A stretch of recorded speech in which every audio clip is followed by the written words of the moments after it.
Welcome back to Project Happy Home. For those of you who are new here, I'm Tanya, a doctor, lawyer, turned homeschool mom of 3 kids ages 9, 6, and 4.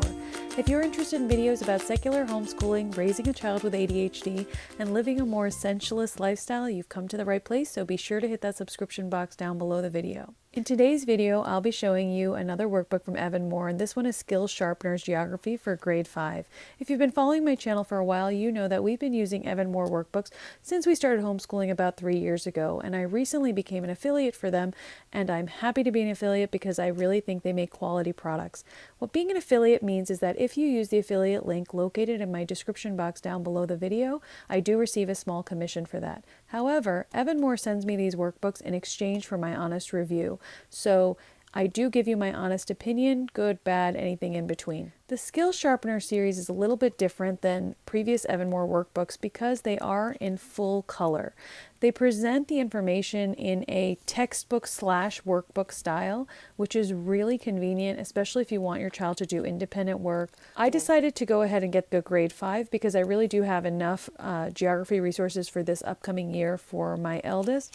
But I thought I would explore this for the upcoming year. The Skills Sharpeners Geography series is available for grades pre-K all the way through 6, and if you click on the link down below, you will be able to see any one of those. When you open the book up, you have this very extensive 3-page table of contents, and you can see that the book is split up into 6 different elements, and then within the elements are separate units. The elements are the world and spatial terms, places and regions, physical systems, human systems, environment and society, and the uses of geography. Each essential element contains a different number of units. So for example, the uses of geography element contains only 1 unit, whereas the human systems element contains 6 units. As I mentioned before, this workbook is in full color and contains stories and workbook questions as well as hands-on activities. As you progress through the book, you can see how the essential elements and the units are split up by color. So the margin color changes per unit, as you can see here. So physical systems, human systems, the uses of geography are all in different margin colors. And then within each essential element, the actual unit changes by the color of the text on the margin. So here's unit 1 in element 1, and here's unit 2 in element 1.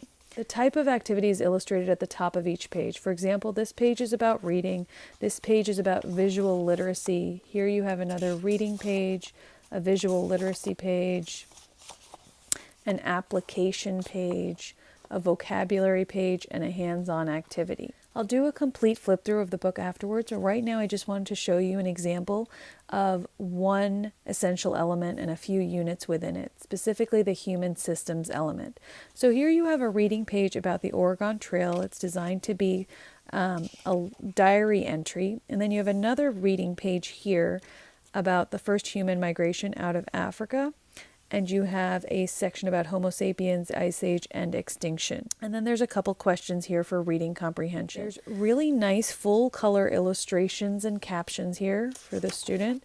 There's another reading page and another question, and then more visual literacy. So here you can see another type of geographic picture depicting the Bering Strait. Then there's some vocabulary practice where they match the definition to its word, and then there's a little comprehension question that requires them to extend the idea a little bit. What are some reasons you can think of that would cause a group of humans to migrate from one place to another?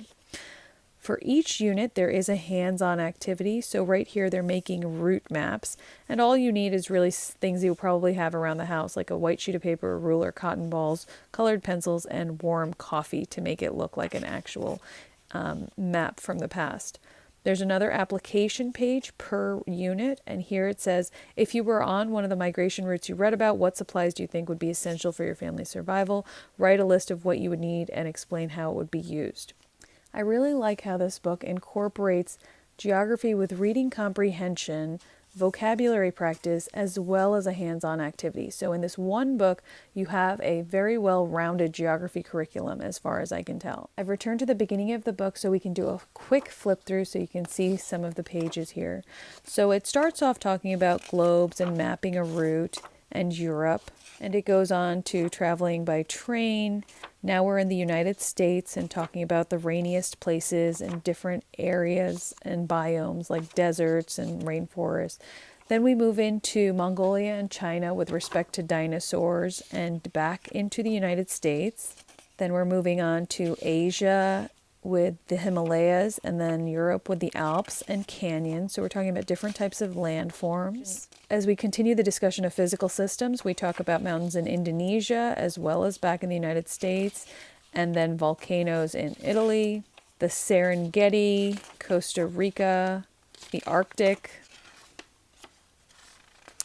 the Oregon Trail, Africa, the Bering Strait, Australia, back to Malaysia, temples around the world, Tibet, terrace farming around the world, crops in Asia and around the world here, bullet trains, railroads again, subways, London, more national parks in the United States, Niagara Falls, the Grand Canyon, the Dead Sea in the Middle East. There's areas for debate here where you can list why using water from a natural area is a pro or a con. Morocco and energy, specifically solar energy. Making deserts. There's a whole section on environment and society at the end, which I think is very timely. Bison, the Tasmanian tiger. So it talks about species we're concerned about today and species that we have lost in the past. More vocabulary practice, and then food for the future.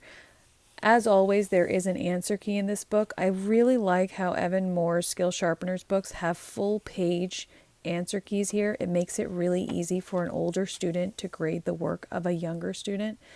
I really recommend that if you have multiple students. It empowers your older students to be little teachers. And then there's actually 3 pages at the end just for notes. And these are cute little pages, but they're also useful if your student wants to write down, for example, vocab words that they don't know, or if you do your spelling or vocab in that way.